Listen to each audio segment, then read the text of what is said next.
दो ज्वलंत मुद्दे हैं जिनको हम आपके बीच में रख देते हैं, बाकी जो आपके प्रश्न होंगे उनको ले लेंगे। पहला तो ये जो बिजली के दाम बढ़ाए थे, हरियाणा की जनता पर बिजली के बिलों का अतिरिक्त बोझ इस सरकार ने डाला, वो आज देश में और हमारे प्रदेश में कमर तोड़ महंगाई, और हर प्रदेश सरकार अपने अपने नागरिकों को राहत देने का काम कर रही है उस कमर तोड़ महंगाई से, कुछ ना कुछ से। जैसे राजस्थान में गहलोत सरकार ने 500 रुपये में सिलेंडर की बात जो है, जो हमने भी अपने हाथ से हाथ जोड़ों में जिसको इंक्लूड किया है, चाहे वो हमारी हिमाचल प्रदेश की सरकार ने 300 यूनिट फ्री बिजली में कांग्रेस की सरकार ने, सुक्खू सरकार ने देने का काम। यहाँ बिल्कुल सरकार असंवेदनशील और अहंकार में डूबी हुई दिखाई देती है कि जनता एक महंगाई के बोझ से त्रस्त है और सरकार और भी ज़्यादा बिजली के बिल बढ़ाने, बिजली का दाम बढ़ाने का काम कर रही है।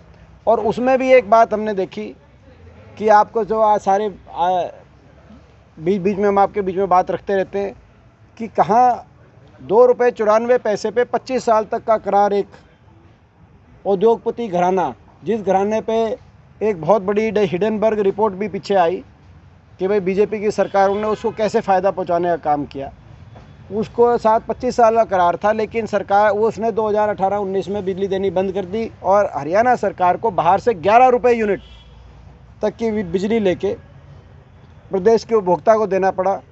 तो कहीं ना कहीं पहले वो कर्जा बढ़ गया खूब, और अब वो जो बोझ है वो धीरे धीरे उपभोक्ता पर थोपने का काम किया जा रहा है। प्रदेश की सरकार को उपभोक्ता के फेवर में चलना चाहिए या किसी उद्योगपति घराने को लाभ पहुंचा के और उसके जो है कोई ऐसे फैसले कि उसका स्टॉक प्राइस और मार्केट वैल्यूएशन और उसको लाभ पहुंचाने के हिसाब से ये प्रदेश की जनता हिसाब लगाए। ये एक बहुत बड़ा एक बिजली का जो ज्वलंत मुद्दा है, क्योंकि परसों ही ये दाम बढ़े हैं। तो हम मांग करते हैं सरकार से कि ये बढ़े हुए दामों को वापस ले सरकार, नहीं तो हम ये आवाज़ उठाते रहेंगे। और हमारा संकल्प है जो हमारी हिमाचल की सरकार ने जैसे 300 यूनिट फ्री बिजली का किया है, हम भी उसी तर्ज पे हिमाचल की कांग्रेस सरकार की तर्ज पे हरियाणा में भी 300 यूनिट फ्री बिजली। और वो 300 यूनिट फ्री बिजली में हिमाचल में जब कहा, पहले हमने हरियाणा में घोषित कर दिया था, सबसे पहले कांग्रेस पार्टी में जो है, आपने देखा होगा फतेहाबाद में विपक्ष आपके समक्ष में हुड्डा साहब ने घोषित कर दिया था और हमें खुशी है उसके बाद हमारी हिमाचल की सरकार ने भी उस बात को आगे टेकअप किया है। पहला तो ये है। दूसरा, खरीद का मामला चल रहा है, तो खरीद में एक और बात आई है कि थोड़ा सा तो लश्कर वगैरह के लिए, नाम के लिए सरकार ने कुछ ढील की बात कही है खरीद में, क्योंकि हम शुरू से पूरा विपक्ष ये दबाव दे रहा है सरकार पे, भाई खरीद में इस बार इतना जो है बरसात की वजह, बेमौसम बरसात और ओलावृष्टि से नुकसान हुआ है किसान का, जिसमें किसान का कोई दोष नहीं है, कि सरकार खरीद के समय कालस, नमी, लश्कर ऐसी चीज़ों पे हमने शुरू से दबाव बनाया सरकार पे कि सरकार इस पे नियमों में ढील देके पूर्ण रूप से खरीद एक दाना करने का काम करे। तो हमारा पहला इशू तो जैसे मैंने बिजली का बताया। दूसरा इशू खरीद का जो है, तो दूसरा इशू हम मांग करते हैं भाई खरीद पूरी हो, एक दाने की खरीद हो। और ये जो कटौती अब नए जो ये कंडीशंस में ढील के साथ एक कटौती भी आई है, तो ढील का कोई फ़ायदा नहीं है किसान को अगर कटौती करेगी सरकार, एमएसपी पूरा नहीं देगी। तो हमारी मांग है, पंजाब सरकार ने तुरंत ये कर दिया कि भाई जितनी कटौती है वो प्रदेश सरकार उसकी पूर्ति करके पूरा एमएसपी मिलने का काम होगा। तो यही हरियाणा सरकार क्यों नहीं कर सकती? पंजाब के फाइनेंसिस तो एक समय में हरियाणा से भी डामाडोल थे। तो आज हरियाणा सरकार को भी उसी रूप से खरीद पूरी करनी चाहिए। और ख़रीद में जो अपना कहीं ना कहीं जो कटौती का केंद्र सरकार का जो निर्णय है ढिलाई के अवज में, वो सारी बात सरकार उस पर ध्यान देते हुए पूरी कटौती करे और उसकी पूर्ति प्रदेश सरकार करे।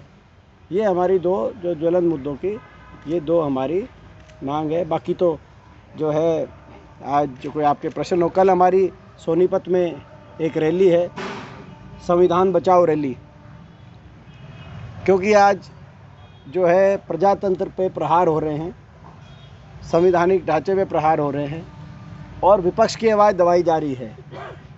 पूरा ये पार्लियामेंट सेशन के बाद भी आप लोगों से मेरा पहला इंटरेक्शन है। पिछले हफ्ते पार्लियामेंट सेशन समाप्त हुआ, लेकिन वो सेशन आपने देखा कि कोई सेशन ही नहीं हुआ, एक दिन भी कार्रवाई नहीं चली। और पहली बार ऐसा हुआ, मैं भी संसद में पिछले 18-19 साल से मैं एक सांसद के रूप में मुझे अवसर मिला, मैं सौभाग्यशाली मानता हूँ लोग का। लेकिन इतने समय मैंने कभी नहीं देखा कि भाई सत्ता दल स्वयं संसद ना चलने दे, सत्ता दल स्वयं संसद ना चलने दे। पूरा सेशन संसद नहीं चलने दी, केवल एक भ्रष्टाचार का मामला उठाया था और एक जांच की मांग करी थी। संसद के अंदर राहुल जी ने एक भ्रष्टाचार से संबंधित मामला उठाया, एक औद्योगिक समूह हिडनबर्ग रिपोर्ट में जिनका नाम आया उनके से संबंधित, और जांच की मांग करी। लेकिन उसके बाद अलग अलग तरीके ढूंढ के उनको निशाने पे लिया गया, जो आपने देखा। भाजपा ये भी बात नहीं तय कर पाई कि किस विषय पे उनको जो है निशाने पे लिया जाए। पहले कहा कि विदेशी धरती पे जो है कुछ ऐसा कह दिया, जबकि ऐसा उन्होंने कहा ही नहीं। उसके बाद कहा कि ये ओबीसी का अपमान हो गया, जबकि सब जानते हैं कि भाई जो उनके जो बात थी, जो भाषण था, उनका एक भाव था, उसमें किसी का अपमान करने का भाव नहीं था। मगर वो क्योंकि एक जो है कोर्ट के अंदर वो विषय है, लेकिन उन्होंने उस बात को ट्विस्ट करके कहने मतलब अलग अलग बहाने ढूंढ के, अलग अलग किसी एक चीज़ को भी नहीं लेके, मगर इन बातों को लेकर पहला संसद का पहला हफ्ता कि भाई विदेशी धरती पे क्या है इसलिए माफ़ी मांगो, संसद का दूसरा हफ्ता कि भाई ओबीसी पे इसलिए माफ़ी मांगो, तीसरा हफ्ता कि भाई मेंबरशिप चली गई इसलिए माफ़ी मांगो। तो कहने का मतलब ये संसद में भी हमने देखा कि भाई किस तरीके से संसद को चलने नहीं दिया बीजेपी ने। तो ये जो है मैं इस बार में भी हम कहते, तो इस बार इन बातों को लेकर हमारी एक रैली है कल, संविधान बचाओ रैली, और जो है वो एक बड़ा भारी एक सत्याग्रह का एक पूरे देशव्यापी कार्यक्रम है सोनीपत में। और डिनर पे हमने बड़ा जो है ये फैसला किया है बच्चा साहब ने और अपने, कि जो आपकी जो डिनर के बाद में जो आपको स्वीट डिश दी जाएगी वो बहुत ही मीठी दी जाएगी, ताकि आपकी भी कलम में मिठास हमारे लिए जो है आने वाले समय में तो बढ़िया स्वीट डिश का ये हमारा जो है लक्ष्य है। अध्यक्ष जी, बार बार किसी संगठन की बातें आती है कि बहुत देरी हो रही है, क्या कहाँ पे मामला फंसा हुआ क्या? देखो, कई परिस्थितियाँ होती हैं। संगठन में बहुत पुराना हमारा हरियाणा का रुका हुआ था, लेकिन अब वो सारी प्रक्रिया पूरी हो चुकी है। हमारे पीआरओ डीआरओ के माध्यम से, बीआरओ के माध्यम से सारी चुनावी प्रक्रिया हो चुकी। हमारा जो पीसीसी डेलीगेट्स की तरफ से हमने कांग्रेस प्रेसिडेंट को ऑथराइज़ किया, हमारा प्रदेश इलेक्शन कमेटी के लिए, प्रदेश एग्जीक्यूटिव कमेटी के लिए, वाइस प्रेसिडेंट ट्रेजरर के लिए, एआईसीसी मेंबर्स के लिए।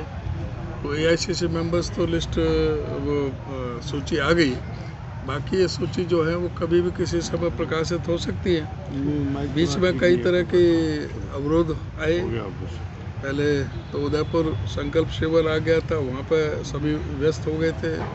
उसके बाद राहुल जी का आपको पता है कि किस तरह से ईडी और सीबीआई का जो दुरुपयोग चल रहा था, सोनिया जी को भी राहुल जी को भी बार बार जो जिस तरह से परेशान किया जा रहा था उसमें थे। फिर उसके बाद में अब ये कर्नाटक का चुनाव भी है, एआईसीसी का अधिवेशन छत्तीसगढ़ में हुआ, उसमें भी कुछ अमेंडमेंट हुए हैं कॉन्स्टिट्यूशन में कांग्रेस पार्टी के। तो ये सब चीज़ को लेकर के थोड़ा सा डिले हो रहा है, लेकिन जो हमारी तरफ से, जो प्रदेश की तरफ से जो प्रक्रिया होनी चाहिए थी वो सारी पूरी अपनी तरफ से पूरी है। किसी भी समय सूची जारी हो सकती है। अच्छा, एक मिनट देवेंद्र जी एक सेकंड। अंकल आप बोलेंगे? हाँ देवेंद्र जी, आप जी आयोग चौधरी ने कहा है कि अगर अकेले चलेंगे तो अकेले एक मिनट तो गवर्नमेंट बना लेंगे। देखो, ऐसा करण चौधरी हमारे वरिष्ठ नेत्री हैं, मैं उनकी बात पर कोई टिप्पणी नहीं करना चाहता, लेकिन हम सब मिल करके, कांग्रेस आज एकजुट है और सभी मिल करके हम काम कर रहे हैं। अब वो अपने तरीके से कर रही होंगे, वो उन्हीं को पता होगा। बाकी हम हर जगह उनको हर मीटिंग में इनवाइट करते हैं। अब उनके मन में क्या है वही है, मैं उस पर कोई टिप्पणी नहीं करूँगा। नहीं, अध्यक्ष का वो हमारे उससे परवे से बाहर है, एआईसीसी मेंबर भी है। कोई उसके बारे में कोई भी पूछताछ कर सकते हैं, तो हमारे एआईसीसी वाले पूछ सकते हैं। वो पीसीसी के उसमें नहीं है। अच्छा, राहुल गांधी जी की जो भारत जोड़ो यात्रा थी, हरियाणा में काफ़ी समय दिया, 2 फेज में हरियाणा में जो उनकी यात्रा आई, तो कितना प्रभाव मानते हैं उस यात्रा का? आप देख रहे हैं कि कितना वो अभूतपूर्व लोगों के अंदर जो उत्साह और उमंग जो देखने को मिला और जो जन समर्थन मिला। आपने कोई दिन में रैली देखी होगी, शाम की देखी होगी, कुर्सियों पर देखी होगी, खड़ी देखी होगी, लेकिन सुबह 2 डिग्री टेम्परेचर में और कोहरे के अंदर जो हरियाणा के वासियों ने और मेवात के बॉर्डर पर, राजस्थान के बॉर्डर पर रैली करके दिखाई। और उसके बाद में पानीपत में जो सारे रिकॉर्ड टूट गए, जो भारी जन समर्थन मिला सभी से, फरीदाबाद में, गुड़गांव में, इधर को हमारे पानीपत में, करनाल में, कुरुक्षेत्र में, अम्बाला में, जो अभूतपूर्व जन समर्थन, सारा जो लोग जो सड़कों पर आए, मैं समझता हूं कि भारत जोड़ो यात्रा के तहत ये पूरे देश में सभी और दूसरे प्रदेशों से हरियाणा का बेहतरीन जो रिस्पांस मिला राहुल जी की यात्रा को, जनता का बहुत भारी जन समर्थन मिला। अच्छा, उसके बाद जिस तरह से राहुल गांधी पर उनकी जो संसदीय सदस्यता है रद्द की गई और उसके बाद जो सजा भी हुई, तो क्या उसका प्रभाव उनकी यात्रा पे, जिस तरह से यात्रा से आप कह रहे हैं जन समर्थन मिला था, तो क्या कुछ प्रभाव ये उस यात्रा से, उनकी लोकप्रियता से ये घबरा गई सरकार और ये तरह तरह की साजिशें रचने लगी। और ये संयोग है या प्रयोग है, ये इस बात से जाना जा सकता है कि 7 फरवरी को आदरणीय श्री राहुल गांधी जी ने जो लोकसभा में और राज्यसभा में अगले दिन हमारे कांग्रेस पार्टी के अध्यक्ष आदरणीय खड़गे जी ने जो एक एक करके जो कलई खोलने का जो काम किया भ्रष्टाचार का, अदानी जी का, और जो अदानी जी के साथ जो मौजूदा सरकार के जो संबंध है उनके बारे में सीधे सीधे प्रश्न पूछे। और ये पहली बार ऐसा हुआ है कि किसी भी लोकतांत्रिक देश में विपक्ष कोई आवाज़ उठाता है तो सत्ता पक्ष उसका अपने तर्कों से जवाब देता है। अगर उसके पास कोई जवाब नहीं है तो वो चुप साइलेंट हो जाता है।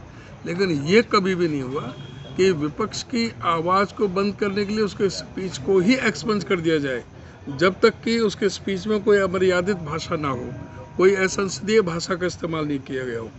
उन्होंने पूरा सटीक सवाल पूछा और वो आज भी उसी चीज़ पर अड़िग हैं। और वो इनको बताना पड़ेगा कि भाई वो 20,000 करोड़ का काला धन वो किसका है।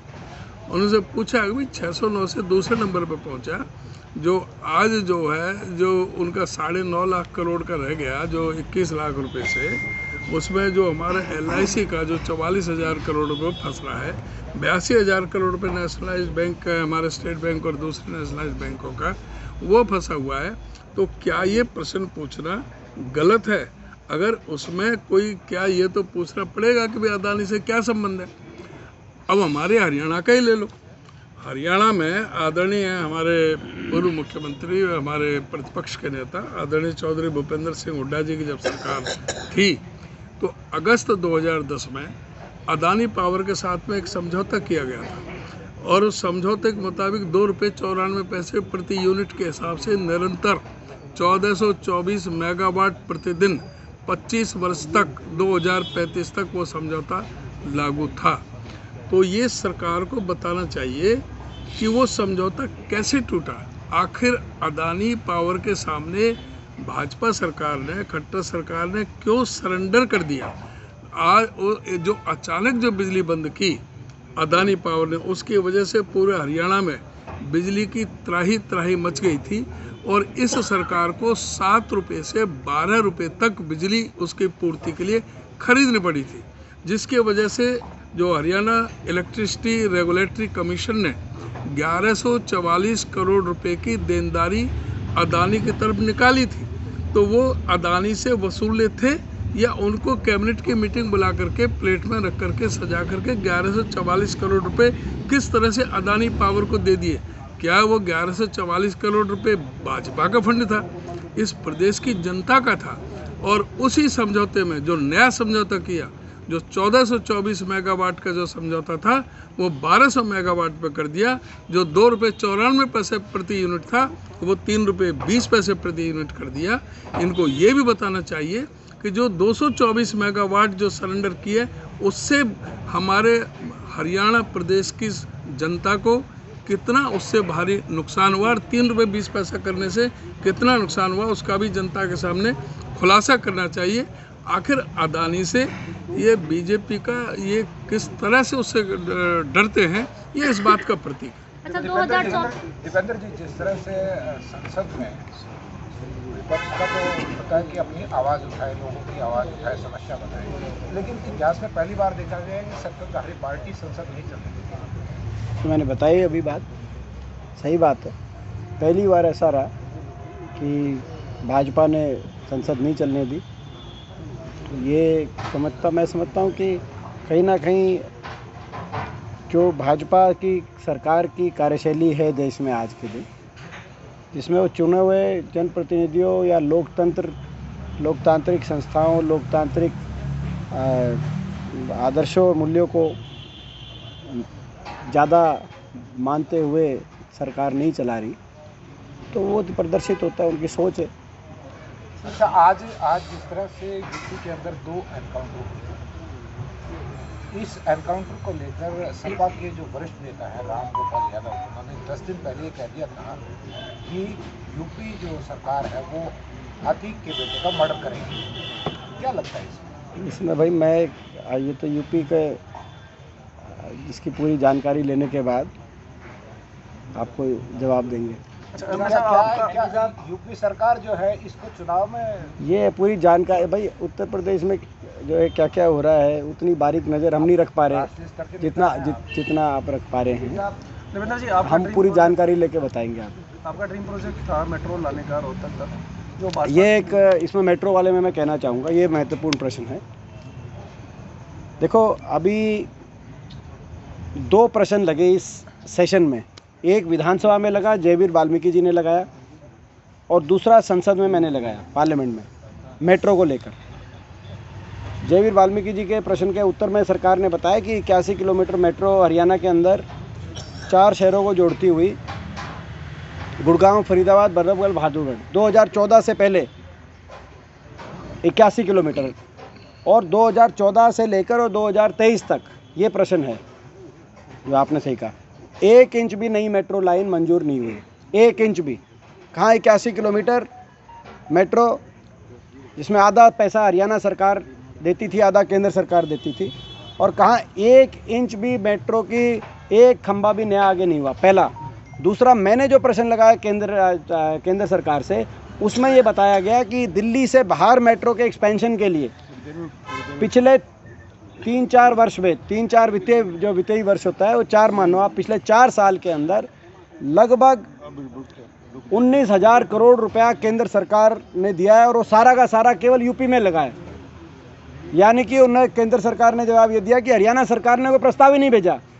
मतलब 19,000 करोड़ रुपए मेट्रो एक्सपेंशन, नोएडा से ग्रेटर नोएडा से जो है जेवर अपना इधर ये दादरी, उस तरफ की यूपी वाली दादरी, चारों तरफ मेट्रो ग्रेटर, और यहाँ 9 साल से 1 इंच भी मेट्रो का प्रस्ताव नहीं भेजा।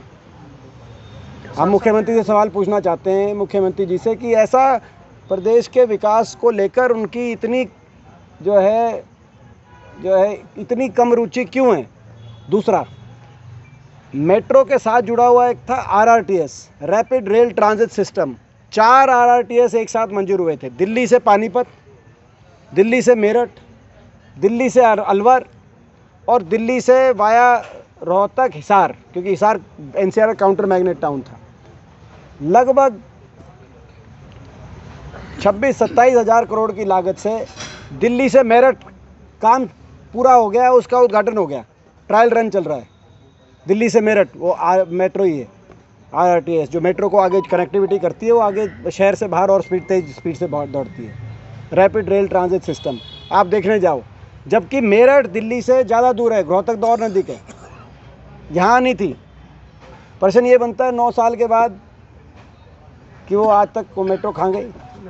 और मैं सवाल ये बनता है कि हमारा तो पैसा लग रहा था ये मेट्रो में, तो हमारे सरकार थी तो इन्वेस्टमेंट हो रही थी हज़ारों करोड़ की, मेट्रो की हज़ारों करोड़ की इन्वेस्टमेंट। 4 थर्मल के कारखाने लगे उस समय, परमाणु का कारखाना हरियाणा के अंदर, ये विश्वविद्यालय बने।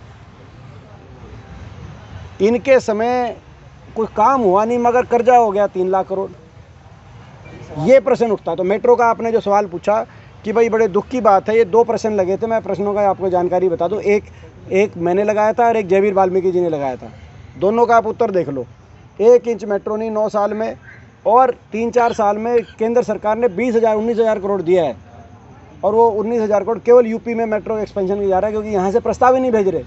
लेकिन भाजपा के सांसद तो दावा कर रहे थे कि सेकंड टर्म के अंदर कंप्लीट कर देंगे। नहीं, वो मेट्रो तो छोड़ो, आप महम की रेल देखो, आप रोहतक महम झांसी रेल की लाइन, जिसका foundation stone Akhil Bharatiya Congress committee के राष्ट्रीय अध्यक्ष उस समय के रेल मंत्री मल्लिकार्जुन खड़गे जी ने रखा